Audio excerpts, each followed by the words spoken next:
Revanth sir ఏం చెప్తుండే ఇవ్వాలంటే పంచాయతీరాజ్ శాఖలను మొత్తం పిలిపించి చిన్నపాటి మీటింగ్ పెట్టిండట. మీటింగ్ పెట్టి గ్రామ పంచాయతీలు ఏమైనా బిల్లులు బకాయిలు ఉన్నాయా, లేకపోతే ఏమైనా అభివృద్ధి కార్యక్రమాలు ఏమైనా ఆగిపోయినాయా, వీటిపైన చర్చ చేస్తూ మరొక ముచ్చట చెప్పిండి అని చిన్నపాటి సమాచారం. ఏం ముచ్చట అంటే ఫిబ్రవరి లాస్ట్ వరకల్లా ఎట్లా చేసి సర్పంచ్ ఎలక్షన్లు పెట్టే ఉపాయం అయితే చేస్తుందని తెలుస్తుంది అక్కడక్కడ. మరి సర్పంచ్ ఎలక్షన్లు ఫిబ్రవరి ఎండింగ్ వరకల్లా అయితే అనుకున్న ఆశావాదులు చాలా మంది చాలా రకాలుగా ఇప్పటికే మండ పాడైపోయిన ఊర్లల్లా ఏం కొట్టేసారు. మండ అంటే ఏందనుకున్నారు, మందు కానీ కళ్ళు కానీ తుంకలు కానీ చక్కదానంగా ఏటలు కోసి తోటలల్ల దావతులు ఎన్నో రకాలుగా దావతులు చేస్తారు. ఒక్కొక్క ఆయన అయితే ఆల్రెడీ కుర్చీ చేసి పెట్టి ఇంట పెట్టుకుంటూ బయటకు తెస్తున్నాడు అంతే. ఇక నేనే సర్పంచ్ని పోయి ఏమైనా రంగేసుకొని పోయి కూర్చోవాలనే ఆలోచనలో చాలా మంది ఉన్నారు తెలంగాణలో. కానీ ఇక్కడ ఇంకో సిక్కి వచ్చింది ఏంటంటే ఫిబ్రవరి అయిపోగానే ఈ మార్చిలో 10వ తరగతి పిల్లలకి అయితే ఎగ్జామ్లు ఉంటాయి. అయితే పక్క అదైతే వాయిదా అయితే వాడే దాదాపుగా ఇటువంటి ఎలక్షన్లు ఇంకెన్ని సార్లు పడవచ్చు. కానీ మరి మార్చిలో పిల్లలకు ఎగ్జామ్లు పెట్టుకొని ఈ ఫిబ్రవరిలో ఎలక్షన్లు పెడితే ఎవడన్నా సై అంటుండొచ్చునా?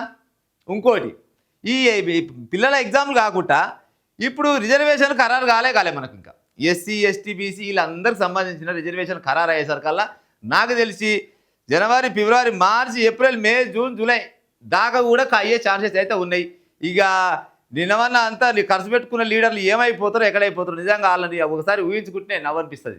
ఎందుకంటే ఎన్ని పైసలు ఇప్పటికే దాదాపుగా ఇగబడతాయి ఎలక్షన్లు ఇగబడతాయి అని సచ్చినోళ్ళ కాడ బతికినోళ్ళ కాడ ఏదైనా మీటింగ్లు పోతే వాళ్ళెందుకు వాళ్ళకాడికి ఎందుకు పోతారు, నేనే ఇస్తామని కొంతమంది అయితే తిరుపతి తీరం భద్రాచలం కూడా పంపుతున్నారంట లీడర్లు. ఏంటంటే ఈ ఓట్లని మనకే రావాలని ఎవరి స్వార్థాలు వాళ్ళకు ఉంటాయి దాదాపుగా. కానీ మరి ఈ ఎలక్షన్లు ఇటునే వాయిదా పడుతుంటే ఇక వస్తారకాల చివరికి ఏది మన నోటిఫికేషన్ పడేసరికల్లా మరి ఉంటాయా ఉన్న పైన పోతే కథం చేసుకొని మళ్ళీ ఎకరాల కొద్దిగా గొలుసులు పెడతారా తెలియదు. కానీ ఇప్పుడంతలో అయితే ఎలక్షన్లు జరగనట్టే ముచ్చట.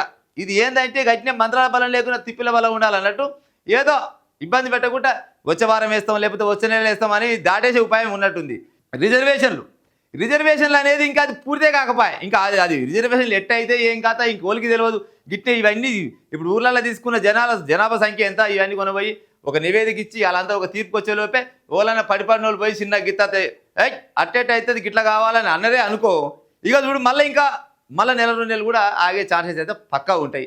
అందుకోసమనే రేపు సర్పంచ్ ఎలక్షన్లలో పోటీ చేద్దాం అనుకుంటూ ఏం చేయాలంటే ఆచితూచి వెనక ఒకసారి ఆలోచించుకొని ఖర్చు పెట్టుకుని ఉపాయం చేయాలి. ఎందుకంటే తీరాయ సర్కల్ తిమ్మడ గుద్దుగుద్దానంటే నీకు దగ్గరకు వచ్చే సర్కల్ ఉన్న పైసలు జీవోలో లేవనుకో అప్పుడు ఇంకోటి పోతారు వాళ్ళకాయ. ఇక అప్పుడు ఏమంటారు అని ఉత్త పుణ్యాన్ని ఖర్చు పెడతాం నిన్నవని అనుకునే వాళ్ళు చాలా మంది ఉంటారు. నిమ్మలాగా ఆలోచించుకొని ఖర్చు పెట్టే కాడ చేసుకోవాలి.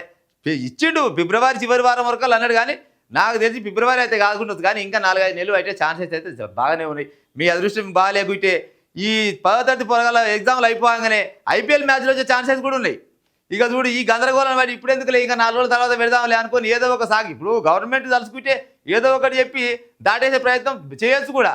కానీ ఈ ఊర్లలో ఉన్న లీడర్లు ఈ కుర్చీలు చెప్పించుకొని ఉండు కదా పీటలు ఇవన్నీ రెడీ చేసి పెట్టుకున్న వాళ్ళు వీళ్ళకు మాత్రం ఇక అప్పటి రకల్లా మరి ఉన్న పువ్వులు అమ్ముకుంటారా లేకపోతే ఇల్లులు అమ్ముకుంటారా లేకపోతే అప్సప్ చేస్తారా. కానీ మొత్తానికి అయితే ఆగం పట్టించే కాలం అయితే అయితట్టు గుర్తుంది. ఆచి చూసి ఖర్చు పెట్టుకుని ఉపాయం చేయ లీడర్లు ఇక ఉంటా మరి.